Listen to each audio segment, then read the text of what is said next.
నా పేరు జహీరున్నిషా అండి. నేను ఇక్కడ ప్రతిమ హాస్పిటల్స్లో డైటీషియన్గా వర్క్ చేస్తున్నాను. ఈరోజు నేను మీకు చెప్పబోయే టాపిక్ ఒబిసిటీ, ఊబకాయం. వెయిట్ రెడ్యూస్ అవ్వడానికి ఏంటంటే మోర్ ఆఫ్ లిక్విడ్ కంటెంట్ ఎక్కువగా ఉండాలి మన డైట్లో. ఎందుకంటే ఎప్పుడైతే లిక్విడ్స్ ఎక్కువగా తీసుకుంటామో your tummy will be full for long period of time. ఆ లాంగ్ పీరియడ్ ఆఫ్ టైంలో మనకి ఏదైతే ఎపటైట్ వస్తూ ఉంటుందో, అంటే ఆకలి వేస్తూ ఉంటుందో, దాన్ని సప్రెస్ చేస్తూ ఉంటుంది. అండ్ మోస్ట్లీ సాలెడ్స్ అంటే పచ్చి కూరగాయలు ఇంక్లూడ్ చేసుకోవడము అలాంటివి చేసుకుంటే కూడా మనకి ఎపటైట్ అనేది సప్రెస్ అవుతుంది.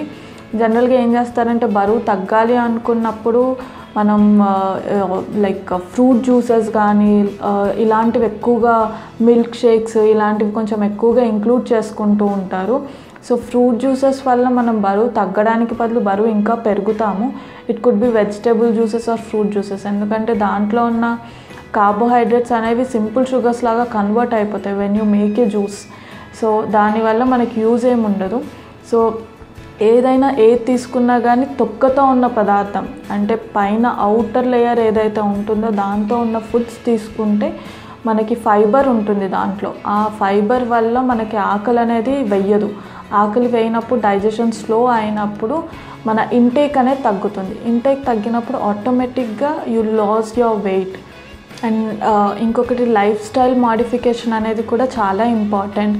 జనరల్గా ఇప్పుడు ఏమవుతుందంటే మనకి అందరినీ చూస్తే సాఫ్ట్వేర్ ఇంజనీర్స్ ఎక్కువగా కూర్చుని పని చేసే వాళ్ళనే చూస్తున్నాం మనం.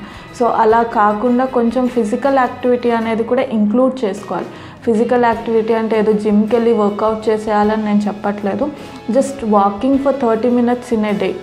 మనం ఇంట్లో చేసే వాకింగ్ కాకుండా నార్మల్ వాకింగ్ 30 minutes ఏ డే అయినా కూడా ఇంక్లూడ్ చేసుకుంటే బెటర్. అండ్ ఇంకొక type of physical activity, sports ఆడడం కానీ అలాంటివి కూడా ఇంక్లూడ్ చేసుకుంటే మనం తొందరగా వెయిట్ లాస్ అయ్యే ఛాన్సెస్ ఉంటాయి.